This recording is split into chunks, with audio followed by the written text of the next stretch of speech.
Good morning, everyone. Mark Soderberg with ADM Investor Services with a quick recap of today's USDA production, stocks, and acreage data. It's hard to find anything supportive in today's USDA numbers. Let me jump right in here. Corn production, that was raised 270 million bushels to just over 17 billion. That was 470 million above expectations. The average corn yield was raised from 186 to 186.5. And again, we saw another increase in harvested acres, up another 1.2 million to 91.258 million harvested acres.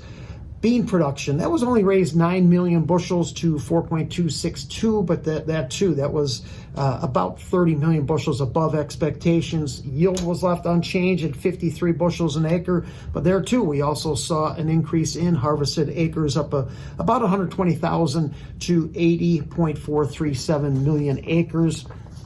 On the demand side of the equation, shockingly, we saw feed usage up 100 million bushels in corn, partially offset with a 10 million bushel reduction in FSI. So total demand up 90 million bushels, but with the big increase in production, ending stocks did rise to 2.227 billion, and that was up from 2.029 in December, and that was about 250 million bushels above expectations.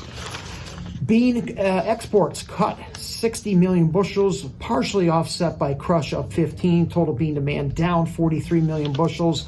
Ending stocks rose to 350 million. That was at the very high end of the range of estimates.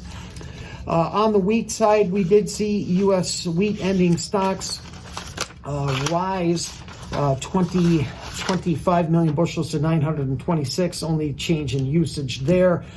Feed usage, which was off 20 million bushels. As a result of the higher production, DS1 stocks came in well above expectations pretty much across the board.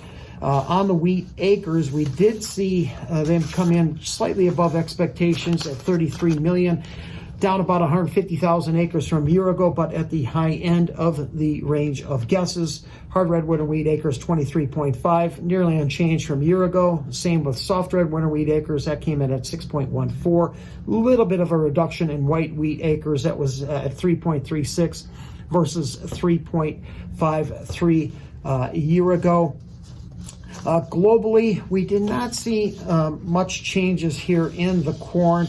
We did see the USDA already raise the Brazilian soybean production forecast. That was up 3 million metric tons to a new record high, 178.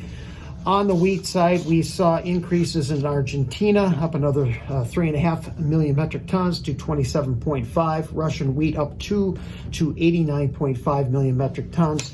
So global wheat stocks jumped another 3.5 million metric tons to 278, above expectations there. Corn ending stocks globally, 291 million metric tons, well above expectations, and they're largely due to the higher U.S. supplies.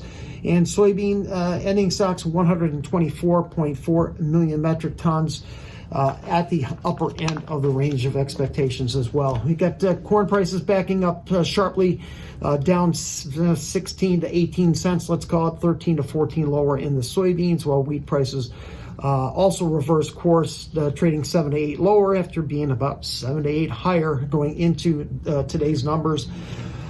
Bean oil, that's up 75 points still, while meal is off about $5. We saw some pretty significant changes in bean oil usage as expected.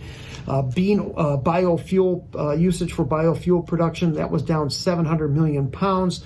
Saw some of that demand shift to exports, that was up 300, and other domestic usage up 150.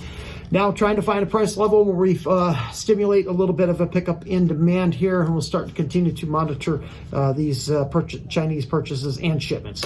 Thanks for listening, everyone. Have a great rest of your day.